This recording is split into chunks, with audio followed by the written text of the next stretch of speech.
આ નહીં તો હે મટે ભાઈ. પાસે નારિયેળની કોટલી છે, આ વાસણનું લાકડું છે ને આપણે કલેજ વાઈનનું છે. આ પહેલાં જમાનામાં રાવણ હતો કહેતા હતા, પણ આપણા ગામડામાં સારંગી કહે છે. અગર કે કોઈ લોકો મોબાઈલમાં બધા વરી ગયા છે.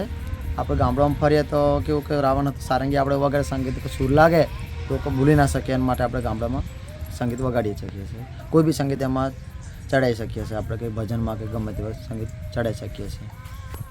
આપણા ગામ તો અસલ મળે છે, લોકો પણ ભૂલી ના શકે એના માટે આપણે ગામડે ગામડે ફરીએ છીએ. આપણે લોકો કોઈક ભજનમાં પ્રોગ્રામમાં બોલાય તે જઈ શકીએ છીએ અમે.